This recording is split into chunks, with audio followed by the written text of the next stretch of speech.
ಮೊದಲನೇದಾಗಿ ಡಾಕ್ಟರ್ ವಿಷ್ಣುವರ್ಧನ್ ರವರ ಪುಣ್ಯಭೂಮಿ ಹೋರಾಟ ಅಂತ ಹೇಳಿ ಕಳೆದ ಒಂದು ವಾರದ ಹಿಂದೆ ಶ್ರೀಯುತ ಸ್ನೇಹಿತರಾದಂಥ ನಮ್ಮ ವೀರಕಪುತ್ರ ಶ್ರೀನಿವಾಸ್ ರವರು ಸರ್ ಈ ಥರ ಹಿಂಗಾಗಿದೆ, ನಾವೆಲ್ಲರೂ 17ನೇ ತಾರೀಕು ಸೇರ್ತಾ ಇದ್ದೀವಿ ಈ ಒಂದು ವೇದಿಕೆಯಲ್ಲಿ, ನೀವು ಬರಬೇಕು ಅಂತ ಹೇಳಿದ್ರು. ಖಂಡಿತ ವಿಷ್ಣುವರ್ಧನ್ ಅವರು ನಮ್ಮ ನಾಡಿನ ಅಸ್ಮಿತೆ ಅಂತ ಹೇಳಿದ್ರು.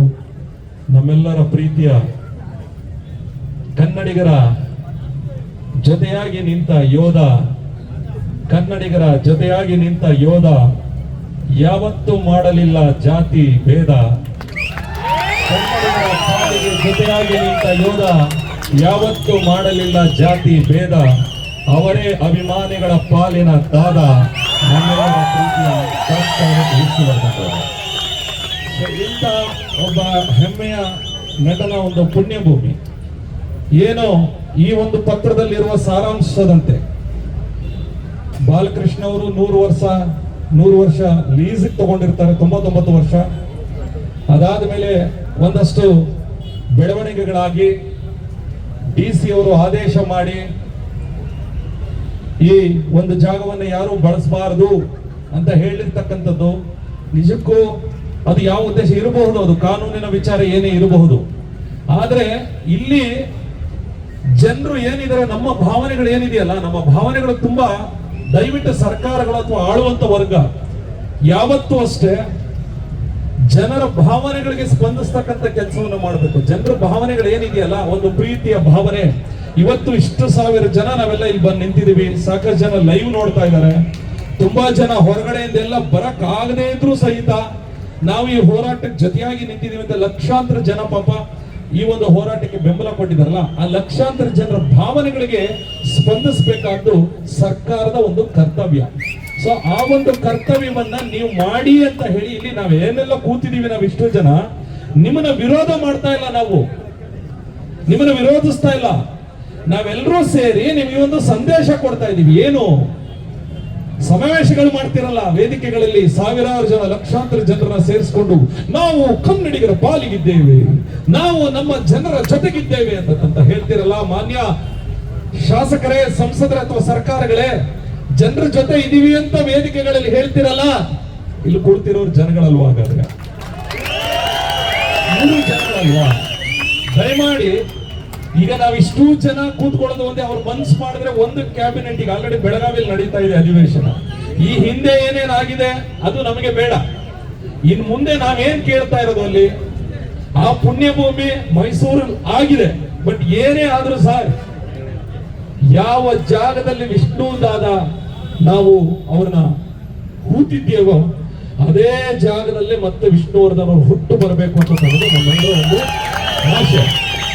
ಆ ದೃಷ್ಟಿಯಿಂದ ಈಗ ನೋಡಿ, ನಾವಿಲ್ಲಿ ಜನ ಕೂತಿದ್ದಾರೆ, ಜನ ಇದ್ದಾರೆ, ಮಾಸ್ ಆಗಿ ಏನೋ ಡೈಲಾಗ್ಗಳು ಹೊಡೆದ್ಬಿಡೋದು, ನಾವೇನೋ ಒಂದಷ್ಟು ಮಾತಾಡ್ಬಿಡೋದು, ಅದು ಆಗಬಾರದು.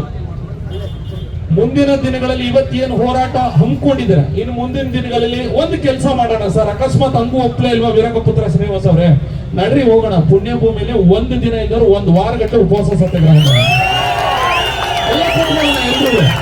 ಅಕಸ್ಮಾತ್ ಅಲ್ಲಿ ಜಾಗ ಕೊಡ್ಲಿಲ್ವಾ, ಮೇನ್ ರೋಡ್ ಇದೆ, ಅಲ್ಲಿ ಕೂತ್ಕೊಳ್ಳೋಣ. ಎಲ್ಲಿ ಬೇಕು ಆ ಜಾಗದಲ್ಲಿ ನೀವು ಆಯ್ಕೆ ಮಾಡಿ ಮುಂದಿನ ಇವತ್ತಿನಿಂದ ಈ ಹೋರಾಟವನ್ನು ಹೊರತುಪಡಿಸಿ ಮುಂದಿನ ದಿನಗಳಲ್ಲಿ ಯಾವುದೇ ಹೋರಾಟ ಈ ಪುಣ್ಯಭೂಮಿ ಆಗುವವರೆಗೂ ನಾನು ಮನವಿ ಮಾಡ್ತಾ ಇದ್ದೇನೆ. ಮಾಧ್ಯಮ ಮಿತ್ರರ ಜೊತೆ ಇಲ್ಲಿ ಇರೋದ್ರಿಂದ ಈ ಒಂದು ಸುದ್ದಿಯನ್ನ ನೋಡ್ತಾ ಇರ್ಬೋದು ಕೂತ್ಕೊಂಡು. DK ಶಿವಕುಮಾರ್ ಅವರೇ ನ್ಯೂಸ್ ಚಾನೆಲ್ ಕೂತ್ಕೊಂಡು ನೋಡ್ತಾ ಇರ್ಬೋದು ಏನ್ ನಡೀತಾ ಇದೆ ಇಲ್ಲಿ ಅಂತ ಹೇಳಿ. ಸಿದ್ದರಾಮಯ್ಯ ಸಾಹೇಬ್ರೆ ನೀವು ನೋಡ್ತಾ ಇರ್ಬೋದು, ಅಶೋಕ್ರವ್ರು ನೋಡಕ್ಕಾಗಲ್ಲ ಯಾಕಂದ್ರೆ ಅವ್ರು ಇಲ್ಲೇ ಇದಾರಲ್ಲ. ಹಾಗಾಗಿ ದಯಮಾಡಿ ನೀವು ನೋಡ್ತಾ ಇದ್ರೆ ಇಷ್ಟು ಜನ, ಸಾವಿರಾರು ಜನ, ನೀವು ಒಂದು ಹೇಳಿ ಆ ಭಾವನೆಗಳಿಗೆ ಸ್ಪಂದಿಸಿ. ನೀವು ದಯಮಾಡಿ ಆ ಪುಣ್ಯಭೂಮಿಯಲ್ಲಿ ಏನು ಅವ್ರು ಕೇಳ್ತಾ ಇದ್ದಾರೆ, ಏನಕ್ಕೆ ಕೇಳ್ತಾ ಇದ್ದಾರೆ, ಅಲ್ಲಿ ಬೇರೆ ಯಾವ ಉದ್ದೇಶಗಳಿಗೆ ಕೇಳ್ತಾ ಇಲ್ಲ. ತಾವು ಸತತ ಹಲವಾರು ವರ್ಷಗಳಿಂದ ಪ್ರೀತಿಸಿ, ಅಭಿಮಾನಿಸಿ, ಪ್ರೀತಿಯಿಂದ ನಾವೆಲ್ಲರೂ ಆರಾಧಿಸ್ತಕ್ಕಂಥ ನಮ್ಮ ವಿಷ್ಣು ದಾದ ಅವ್ರನ್ನ ನಾವೊಂದ್ಸತಿ ಪೂಜೆ ಮಾಡ್ತೀವಿ, ಅವ್ರನ್ನ ವರ್ಷಕ್ಕೊಂದ್ಸತಿ ನೋಡ್ತೀವಿ, ಹೋಗಿ ಅವ್ರ ಜೊತೆ ನಾವು ಕಾಲ ಕಳಿತೀವಿ. ಅದಕ್ಕೆ ಅವಕಾಶ ಮಾಡಿಕೊಡಿ ಅಂತ ಅನ್ನೋದಷ್ಟೇ ನಮ್ಮೆಲ್ಲರ ಬೇಡಿಕೆ. ದಯಮಾಡಿ ನೀವು ಸಹೃದಯಗಳಾಗಿ ದಯಮಾಡಿ ಈ ವಿಚಾರದಲ್ಲಿ ನೀವೆಲ್ಲ ಸ್ಪಂದಿಸಿ ಬಂದು ಜೊತೆಯಲ್ಲಿ ನಿಂತ್ಕೊಂಡು, ಆಮೇಲೆ ನಾವು ಒಂದು ಹೇಳ್ತಾ ಇದೀವಿ, ಈಗ ಸಾಕಷ್ಟು ಜನರು ಪಾಪ ತುಂಬಾ ಯಾಕೋ ಬೆಲ್ಲ ಕುಡಿದಿರ ಅನ್ಸುತ್ತೆ, ಇಲ್ಲ ಅಲ್ಲ, ಡಿಸೆಂಬರ್ 30ರ ಒಳಗಾಗಿ ಯಾರೋ ಹೇಳಿದ್ರು ಇಲ್ಲೊಬ್ರು, ಡಿಸೆಂಬರ್ 30ರ ಒಳಗಾಗಿ ನಾವು ಏನ್ ಇವತ್ತು 17ನೇ ತಾರೀಕು ಎಲ್ಲಿ ಸೇರಿದೀವಿ, ಇಷ್ಟೇ ಜನ 30ರ ಒಳಗಾಗಿ ಒಂದು ತೀರ್ಪು ಕೊಟ್ಟು, ಇಲ್ಲ ಈ ಒಂದು ಏನು ಪುಣ್ಯ ಭೂಮಿ ಜಮೀನು ನಿಮಗೆ ದಕ್ಕುತ್ತೆ ಅಂತ ಹೇಳಿ ಒಂದು ಆದೇಶ ಮಾಡಿದ್ರೆ ನಾವೆಲ್ಲರೂ ಅಲ್ಲಿಗೆ ಶಿಫ್ಟ್ ಆಗುತ್ತೆ. ಅವಕಾಶವನ್ನ ನೀವು ಮಾಡ್ಕೊಡ್ಬೇಕು. ಬಹಳ ಶ್ರಮ ಇರ್ತದೆ. ಈ ಕಾರ್ಯಕ್ರಮ ಏನ್ ಮಾಡಿದಾರಲ್ಲ, ವೇದಿಕೆ ಹಾಕಿ ಇದರಿಂದ ಶ್ರಮ ಪಟ್ಟು ಯಾರ್ಯಾರನ್ನ ಭೇಟಿ ಮಾಡಬೇಕು ಮಾಡಿ, ತುಂಬಾ ಹಿರಿಯ ರಾಜಕಾರಣಿಗಳನ್ನ ಭೇಟಿ ಮಾಡಿ, ತುಂಬಾ ಶ್ರಮ ಇರ್ತದೆ. ಸುಮ್ಮನೆ ನಾವು ಏನೋ ಕೂತ್ಕೊಂಡು ಯೋಚನೆ ಮಾಡೋಂಥದ್ದಲ್ಲ ಇದು ಬಹಳ ಶ್ರಮ ವಹಿಸಿ ಮಾಡಿ ಇವತ್ತು ಇಷ್ಟು ಜನರನ್ನ ಇಲ್ಲಿ ಕರೆಸಿ ತುಂಬಾ ಅತ್ಯದ್ಭುತವಾಗಿ ಕಾರ್ಯಕ್ರಮವನ್ನು ಮಾಡಿ ಒಂದು ಉದ್ದೇಶ ಈಡೇರ್ಬೇಕು. ಇಲ್ಲಿ ನಾವು ಬಂದು ಯಾರು ಮಾತಾಡಿದ್ರು, ನಾವು ಮಾತು ಕೇಳ್ದೋ, ಚಪ್ಪಾಳೆ ತಡೆದೋ, ಮನೆಗೆ ಹೋದೋ ಅದಾಗಬಾರದು. ಇಲ್ಲಿಗೆ ನಾವು ಬಂದಿರ್ತಕ್ಕಂಥ ಉದ್ದೇಶ ಏನು ಆಯ್ತು, ಇವತ್ತು 17ನೇ ತಾರೀಕು ಮುಗೀತು, ಸಂಜೆ 6 ಗಂಟೆ ತನಕ ಕಾರ್ಯಕ್ರಮ ಇರುತ್ತೆ, ಮುಗೀತು. ಇದಾದ ಮೇಲೆ ಏನು ಮುಗಿತಾ, ಒಂದಿನ ಬಂದು ನಾವೆಲ್ಲ ಸೇರ್ಕೊಂಡು ಇಷ್ಟು ಅಭಿಮಾನಿಗಳಿದೀವಿ ಅಂತ ಹೇಳಿ ನಾವು ರಾಜ್ಯಕ್ಕೆ ತೋರಿಸ್ತೋ, ಅದು ಮುಗಿತಾ ಇಷ್ಟು, ಅದಾಗಬಾರದು. ಇದರಿಂದ ಒಂದು ಅಂತಿಮವಾದಂತ ಪರಿಣಾಮ ಅಂದ್ರೆ ಆ ನಿರ್ಧಾರ ಹೊರಬಿಡಬೇಕು. ಅದೇ ನಿಮ್ಮೆಲ್ಲರ ಒಂದು ಉದ್ದೇಶ. ಸೊ ಆ ಉದ್ದೇಶ ಇಟ್ಕೊಂಡು ವೀರಕಪುತ್ರ ಶ್ರೀನಿವಾಸ್ ಅವರು ಬಹಳ ಅಚ್ಚುಕಟ್ಟಾಗಿ ಇವತ್ತು ಬೆಳಿಗ್ಗೆ ತಾನೇ ಸುದೀಪ್ ಅವ್ರದ್ದು ಟ್ವಿಟ್ ನೋಡಿದೆ, ಅವರು ಸಹ ನಿಮ್ಮ ಜೊತೆ ನಾವು ಸದಾ ಇದೀವಿ ಅಂತ ಹೇಳಿದ್ರು. ಮಾನ್ಯ ಸುದೀಪ್ ಸರ್ ಕ್ರಿಕೆಟ್ ಆಡಕ್ ಹೋಗ್ತಾ ಇದ್ರೆ, ಇವತ್ತು ಕ್ರಿಕೆಟ್ ಎಲ್ಲ ಆಡ್ತಾ ಇದ್ರ, ದಯಮಾಡಿ ನೀವೆಲ್ಲಾ ನಟರು ನಿಮ್ ಜೊತೆ ಎಲ್ಲಾ ನಟರ ಕರ್ಕೊಂಡು ಹೋಗಿ ಸಿದ್ದರಾಮಯ್ಯ ಸರ್ ಹತ್ರ ಕೂತ್ಕೊಬಿಟ್ರೆ ಒಂದಿನಕ್ಕೆ ಸಾಲ್ವ್ ಆಗ್ಬಿಡ್ತದೆ ಸಮಸ್ಯೆ. ದಯಮಾಡಿ, ಯಾಕಂದ್ರೆ ಇಲ್ಲಿ ಏನಾಗಿದೆ ಗೊತ್ತಾ, ಸಮಸ್ಯೆ ಹೇಳ್ತೀನಿ ಕೇಳ್ರಿ. ಅಭಿಮಾನ ಇರೋರಿಗೆ ಅಧಿಕಾರ ಇಲ್ಲ, ಅಧಿಕಾರ ಇರೋರಿಗೆ ಅಭಿಮಾನ ಇಲ್ಲ.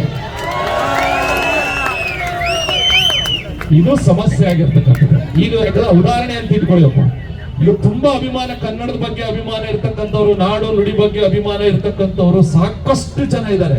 ಅವ್ರಿಗೆಲ್ರಿಗೂ ಇದೆ ಆ ಕಿಚ್ಚು. ಬಟ್ ನಾವ್ ಏನ್ ಮಾಡಿದ್ರು ಇಲ್ಲಿ ಮಾತಾಡ್ಬೇಕು ಅಷ್ಟೇ. ನಮ್ ಕೈಲಿ ಅಧಿಕಾರ ಇಲ್ಲ. ನೋಡಿ ಉದಾಹರಣೆ, ನಾವು ಯಾರಿಗೋ ಇಲ್ಲಿ ನಿಂತಿರ್ತಾರೆ ಅಂತ ಇಟ್ಕೊಳ್ಳಿ, ರೋಡಲ್ಲಿ ಕನ್ನಡಕ್ಕೆ ಏನೋ ಅನ್ಯಾಯ ಮಾಡ್ತಾ ಇದೆಯಲ್ಲ ಅಂತ ಹೊಡೆದ್ಬಿಟ್ಟು ಅನ್ಕೊಳ್ಳಿ, ಅದು ಅಪರಾಧ. ಅದೇ ಕೆಲಸನ ಹಿಂದೆ ಮಾದೇವ ಸ್ವಾಮಿ ಕೂತಿದ್ದಾರೆ ಪೊಲೀಸ್ ಆಫೀಸರ್ಗಳು, ಅವ್ರು ಹೊಡೆದ್ರೆ ಅದು ಅಧಿಕಾರ. ಕರೆಕ್ಟ್ ಅಲ್ಲ ಸರ್? ನಾವ್ ಏನೇ ಮಾಡಿದ್ರು ಅದು ಅಪರಾಧ. ಈಗ ಈ ವಿಚಾರ ಏನಿದೆ ಅಲ್ಲ, ದಯಮಾಡಿ ನಾನು ಎಲ್ರಿಗೂ ಕೇಳ್ಕೊಳ್ತೀನಿ, ವಿಷ್ಣುವರ್ಧನ್ ಅವರು ಅಂತ ತಂದ್ರೆ ನಮ್ಗೆಲ್ರಿಗೂ ಕಣ್ಣಿಗೆ ಬರೋದು, ಅವ್ರು ಯಾವಾಗ್ಲೂ ಶಾಂತ ಸ್ವರೂಪಿ, ಯಾವಾಗ್ಲೂ ಶಾಂತವಾಗಿರ್ತಾರೆ. ಆ ಮುಖ, ಆ ತೇಜಸ್ಸು, ಕರೆ, ಆ ಫೋಟೋ ನೋಡಿ ನಿಮ್ಗೆ ಗೊತ್ತಾಗುತ್ತೆ. ಹಾಗಾಗಿ ಈ ವಿಚಾರದಲ್ಲಿ ನಿಮಗೆ ಫೇಸ್ಬುಕ್ ಅಲ್ಲಿ ಅಥವಾ ಇನ್ನೊಂದ್ ಕಡೆನೋ ಏನೋ ಒಂದು ಪ್ರವೋಕ್ ಆಗೋ ತರ ದಯವಿಟ್ಟು ಯಾರು ಆಗ್ಬೇಡಿ. ಇವೆಲ್ಲ ಏನಾಗಬೇಕು, ಇಂಥ ಒಂದು ದೊಡ್ಡ ದೊಡ್ಡ ಈ ಘಟನೆಗಳು ಏನೀಗ ನಾವು ಹೋರಾಟವನ್ನು ಹಮ್ಮಿಕೊಂಡಿದ್ದೀರಾ ಎಲ್ಲರೂ ಪ್ರತಿಯೊಬ್ಬರು, ಈ ಒಂದು ಸದುದ್ದೇಶ ಈಡೇರ್ಬೇಕು ಅಂದ್ರೆ ಇವೆಲ್ಲ ಶಾಂತ ರೀತಿಯಿಂದ ಕಾನೂನಿನ ಅಡಿಯಲ್ಲೇ ಮಾಡ್ಬೇಕಾಗಿರ್ತಕ್ಕಂಥ ಕೆಲಸಗಳಿವೆಲ್ಲ. ಇವೆಲ್ಲ ಏಕಾಏಕಿ ರೋಷದಿಂದ ವೇಷದಿಂದ ಏನೋ ಮಾಡಿ ಅದು ಹಂಗ ಆಗಬಾರದು. ಅವತ್ತು ಒಂದ್ ತಿಳ್ಕೊಳ್ಳಿ, ಮೇಲ್ಗಡೆ ವಿಷ್ಣುವರ್ಧನ್ ಸರ್ ಏನ್ ನೋಡ್ತಾ ಇಲ್ಲ ಅನ್ಕೊಂಡಿದ್ದಾರೆ ಕಾರ್ಯಕ್ರಮನ, ನೋಡ್ತಾ ಇರ್ತಾರೆ, ಅವರು ಇಷ್ಟು ಕಷ್ಟ ಪಡ್ತಾ ಇದಾರೆ ಅಂತ. ಆ ಪುಣ್ಯ ಭೂಮಿಯನ್ನ ನಾವು ಮಾಡಿಕೊಟ್ಟಾಗ ಅವರು ಅನ್ಬೇಕು, ಬಿಡು ನನ್ನ ಅಭಿಮಾನಿಗಳು ನನಗೆ ನಿಜಕ್ಕೊಂದು ಒಳ್ಳೆ ರೀತಿಯಲ್ಲೇ ಒಂದು ಪುಣ್ಯ ಭೂಮಿಯನ್ನ ಕಟ್ಕೊಟ್ರು ಅಂತ ಹೇಳಿ ಅವರು ಆ ರೀತಿ ಆಲೋಚನೆ ಮಾಡ್ಬೇಕು. ಆಮೇಲೆ ವಿಶೇಷವಾಗಿ ಎಲ್ಲಾ ಕಡೆ ನನಗೆ ಕನ್ನಡದ ಆ ಶಾಲುಗಳನ್ನ ನೋಡ್ತಾ ಇದ್ದಾರೆ, ನನಗೆ ಹೃದಯ ತುಂಬಿ ಬರ್ತಾ ಇದೆ. ಕನ್ನಡ ಧ್ವಜಗಳನ್ನ ಇಟ್ಕೊಂಡಿದ್ದೀರಾ, ಕನ್ನಡವೇ ನಮ್ಮಮ್ಮ ಅವಳಿಗೆ ಕೈ ಮುಗಿಯಮ್ಮ, ಮಾತಾಡೋ ದೇವರಿಗಳು ಅಂತ ಹೇಳ್ಕೊಟ್ಟು ಹೋದಂತ ನಮ್ಮ ವಿಷ್ಣು ದಾದವರ ಎಲ್ಲ ಅಭಿಮಾನಿಗಳಿಗೂ ನಾನು ಕೇಳ್ಕೊಳ್ಳೋದಿಷ್ಟೇ, ಪುಣ್ಯ ಭೂಮಿ ಹೋರಾಟ ನನಗೊಂದು ಆಶಾಭಾವನೆ ಇದೆ. ಈ ಹೋರಾಟದ ಪರಿಣಾಮ ಖಂಡಿತವಾಗ್ಲೂ ಸರ್ಕಾರಕ್ಕೆ ತಲುಪುತ್ತೆ. ಮುಂದಿನ ದಿನಗಳಲ್ಲಿ ನಿಮ್ಮೆಲ್ಲರಿಗೂ ಒಂದು ಒಳ್ಳೆ ಸುದ್ದಿ ಬಂದೇ ಬರುತ್ತೆ ಪುಣ್ಯ ಭೂಮಿ ಹೋರಾಟದಲ್ಲಿ ಅಂತಕ್ಕಂಥ ನಾನೆಲ್ಲೋ ಒಂದ್ ಕಡೆ ಅನ್ನಿಸ್ತಾ ಇದ್ದೆ. ಆ ಅಂತಿಮ ಹೋರಾಟದವರೆಗೂ ನಾವೆಲ್ಲರೂ ಜೊತೆಲಿರೋಣ. ಒಬ್ಬ ಕನ್ನಡ ಪರ ಹೋರಾಟಗಾರನಾಗಿ ನಾನು ಯೋಚನೆ ಮಾಡೋದಿಷ್ಟೇ, ನನಗೆ ಯಾವುದೇ ಜಾತಿ ಧರ್ಮ ಯಾವುದು ನನಗೆ ಲೆಕ್ಕಕ್ಕಿಲ್ಲ. ನಾವೆಲ್ಲರೂ ಹೆಮ್ಮೆಯ ಕನ್ನಡಿಗರು, ಇದಷ್ಟೇ ನನ್ನ ಹೃದಯದಲ್ಲಿ ಸದಾ ಇರ್ತಕ್ಕಂಥದ್ದು. ಕನ್ನಡಕ್ಕೆ ಅನ್ಯಾಯವಾಗಲಿ, ಕನ್ನಡಿಗರಿಗೆ ಅನ್ಯಾಯವಾಗಲಿ, ಕರ್ನಾಟಕಕ್ಕೆ ಅನ್ಯಾಯವಾಗಲಿ, ಪ್ರಾಣ ಕೊಡೋದಕ್ಕೂ ಸಿದ್ಧ ನಾವು.